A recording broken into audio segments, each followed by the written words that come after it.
Рауль Джункович, избирательная кампания по выборам депутатов в Народное собрание республики набирает обороты и обещает быть главным событием в политической жизни нашей страны на ближайшее время.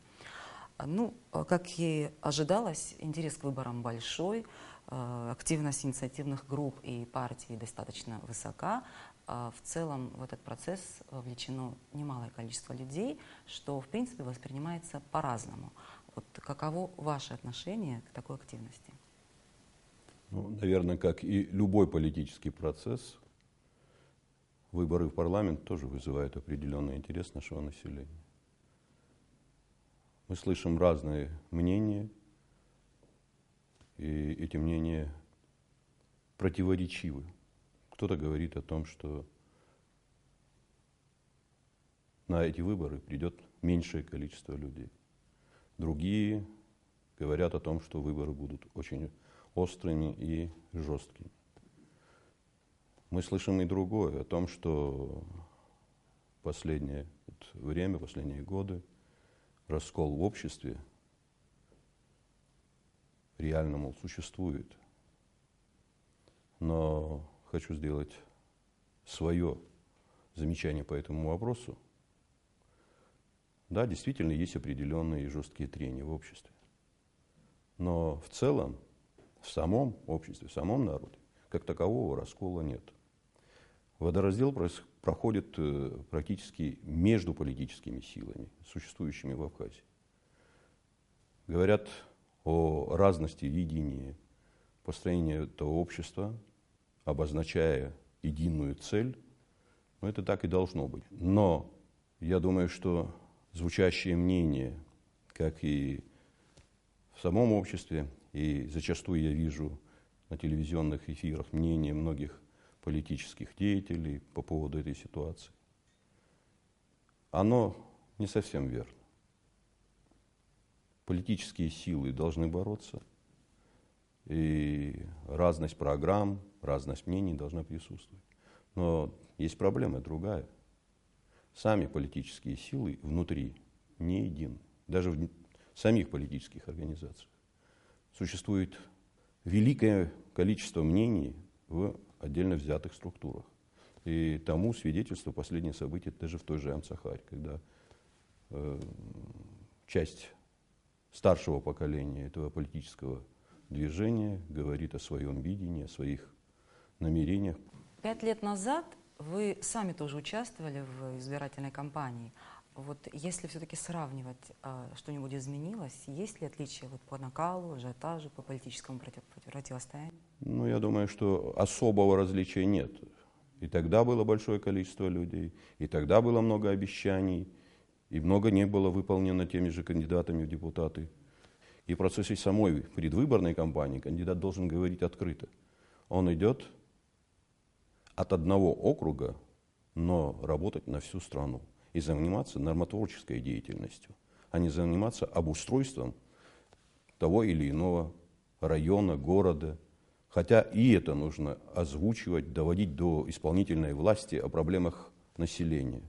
Но, к сожалению, та ситуация, которая сегодня складывается, свидетельствует о том, что этот процесс не самый верный и не самый лучший. То есть вы считаете, что такая активность и ажиотаж вокруг выборов в Народное собрание, это может говорить о такой незрелости нашего политического сознания? Говорить о незрелости нашего общества, наверное, не совсем было бы верно, но подходы, которые применяются в этой ситуации, дабы добраться до депутатского места, они не самые лучшие. Я не исключаю, что, придя в парламент, эти люди будут, конечно, работать, заниматься законотворчеством, но мы должны пройти и этот видный этап, изжить эту ситуацию для себя и для страны в целом. Не сомневаюсь, что это придет когда-то. Но в данной ситуации это усложняет процесс выборной кампании. Идет незаметная пока на сегодняшнем этапе работа по противодействию одних другим. И в конечном итоге это не самое лучшее действие. Еще предстоят дебаты, мы увидим качество мыслей, качество возможностей этих людей и насколько они будут готовы заниматься тем реальным делом, которое требуется от депутатов парламента. За последнее время в средствах массовой информации активно обсуждались две инициативы, связанные с выборами в парламент. Первое – это снятие депутатских льгот, которое вызвало бурное обсуждение в средствах массовой информации. И второе – реформа избирательной системы, предусматривающая выдвижение кандидатов от партий. На ваш взгляд, насколько объективны эти идеи сегодня? Что касается льгот, они существуют. И существуют уже давно. Они были до нас. И я думаю, что это форма возможной независимости депутатов. Но такие же льготы существуют и у других лиц. Такие же повышенные, например, пенсии существуют у военнослужащих, Министерства обороны, Службы государственной безопасности, президента. Тогда нужно ставить вопросы о лишении всех чиновников, всех людей, получающих пенсию. Я думаю, что это не совсем верная позиция. Что касается вообще ситуации, связанной с реформой. Я тоже часто повторял о необходимости проведения радикальных реформ. Но жизнь показывает. Государство наше еще не окрепло. Но из этого не следует, что нужно прекращать движение вперед. Реформы нужны, и те наши предложения, которые были заявлены по части формирования парламента, не были приняты. Мы предлагали возможность увеличения депутатского корпуса до 45, где порядка 23 выбиралось бы по партийным спискам, а остальная группа выбиралась бы депутатов по мажоритарной схеме. Это позволило бы сформировать совершенно другие позиции, другие возможности парламента. Но на тот период как раз-таки депутатский корпус принял для себя решение, что не стоит этого делать, не увеличивать. Та ситуация, которая сегодня сложилась в этом вопросе, я думаю, что не будет препятствием для того, чтобы продолжить эту конституционную реформу. В нынешнем составе парламента это уже не произойдет. Я надеюсь на то, что новый парламент сумеет продолжить эту работу без каких-либо так называемых политических привязок к тем или иным личностям или событиям. Говоря о льготах, речь еще и шла о снятии неприкосновенности с депутатов, и прежде всего эти предложения были связаны с громким уголовным делом в отношении депутата парламента. Несколько дней назад кассационная коллегия отменила ранее решение суда, принятое, и отправила дело на новое рассмотрение, что, естественно, вызвало широкий общественный резонанс. Как вы оцениваете эту ситуацию?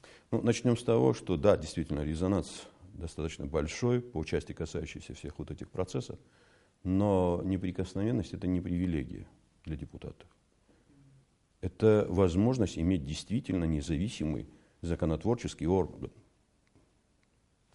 То есть парламент должен быть свободен. Но есть другие моменты, о которых мы часто говорили, и сегодня, обсуждая даже ту же тему, связанную с этим судебным процессом, возникает необходимость изменения подходов по вопросам снятия депутатской неприкосновенности. Сама процедура снятия неприкосновенности должна быть совершенно другой. То есть при возбуждении уголовного дела в нынешнем порядке нужно заключение 3 судей Верховного суда, которые потом должны получить дополнительно согласие парламента. После возбуждения уголовного дела, при процедуре дальнейшей работы и возникновения необходимости проведения соответствующих действий, ареста, обыска, опять нужно возвращаться к парламенту и получать согласие. Это усложняет эту схему. Я думаю, что будет достаточным одно действие на первом этапе, снимая неприкосновенность, и на этом дать возможности органам правоохранительным, прокуратуре, суду заниматься в полном объеме данным лицом. Что касается самого этого последнего процесса, я думаю, что пока преждевременно говорить. Не сомневаюсь, будет определение суда, и после только определения суда мы можем говорить о дальнейшем процессе. Просто я исхожу из другого. Люди, совершившие такого рода преступления, не могут быть на свободе. И все наши действия должны быть связаны с тем, чтобы неотвратимость наказания была бы действенна. А вот что касается разговоров о механизме вот отзыва депутатов, о так называемом императивном мандате, не считаете ли вы, что это тоже палка о двух концах? Ну, вы знаете, вот в современной истории понятие императивного мандата существует в нескольких только странах. Во всех остальных демократических государствах этого понятия нет. И поэтому возвращаться к прошлому, я думаю, было бы неверно. Понятия наказов в современном этапе нет. Это было в советское время, и в случае невыполнения наказов депутаты отзывались. Хотя, вот я еще раз говорю, в ряде демократических государств есть понятие отзыва, но для депутатов более низкого звена, то есть для местных органов. Рауль Джумгович, ну, пятый созыв парламента Абхазии уже в скором времени войдет в историю. Было, конечно, очень много критики и нареканий, связанных и как с работой парламента в целом, и как с деятельностью отдельных депутатов.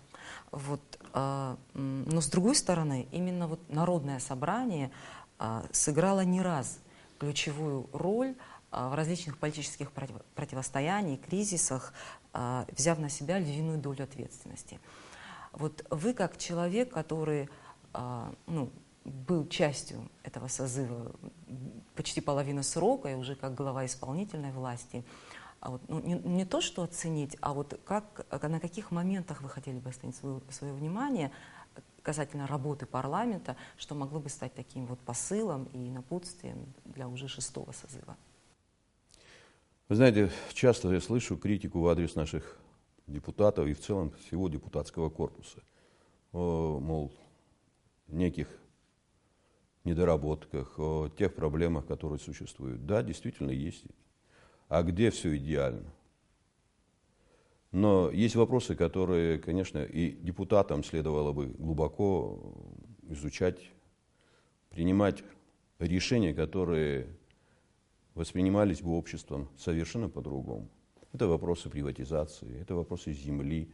И здесь надо просто очень честно и открыто говорить об этих процессах.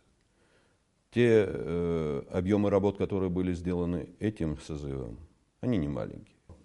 Процесс формирования депутатского корпуса, он должен быть очень ответственным. От этого зависит и качество самого парламента.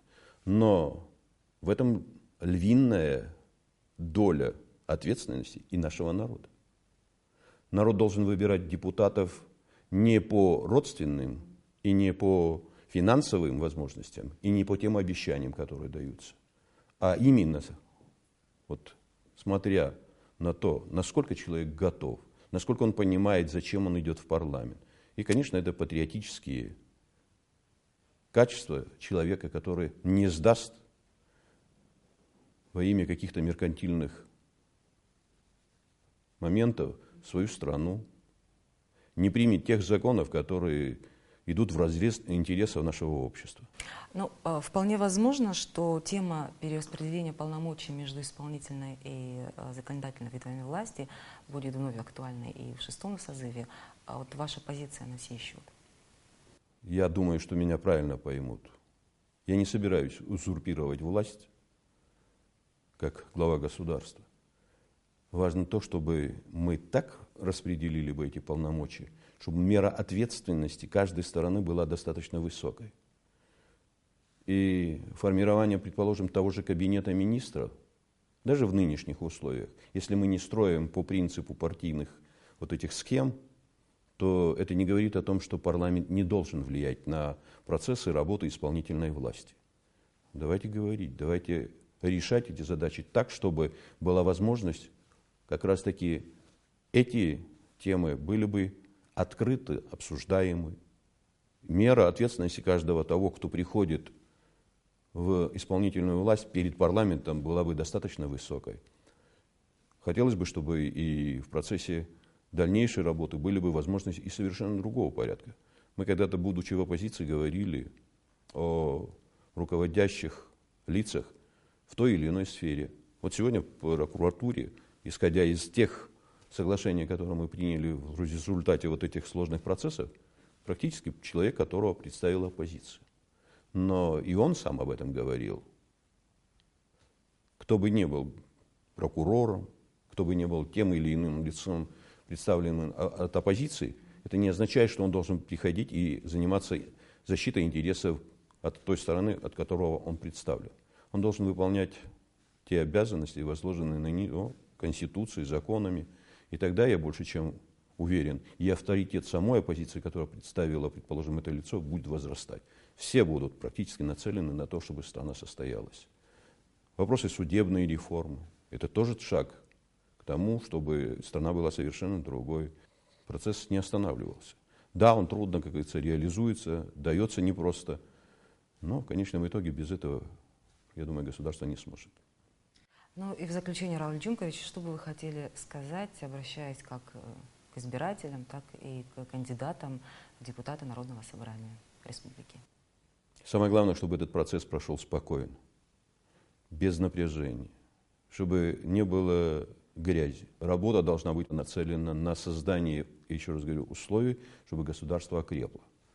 Борьба, она будет, она не прекратится, независимо от того, мы сегодня во власти или придут другие, но борьба должна быть сопрягаемой с интересами нашего общества, нашего народа. И самое важное, что мы должны сохранить свою страну. Как бы кто бы ни пытался воздействовать на нас, положив тысячи своих ребят и сделав немалое за этот период времени, отдавать на откуп свою страну было бы просто смертельно опасно. Поэтому я хотел бы, чтобы и депутаты парламента понимали бы все, те, кто сегодня нацелены на то, чтобы стать реально людьми, готовыми защищать интересы нашей страны, понимали бы эти задачи. Спасибо за интервью и за эксклюзив.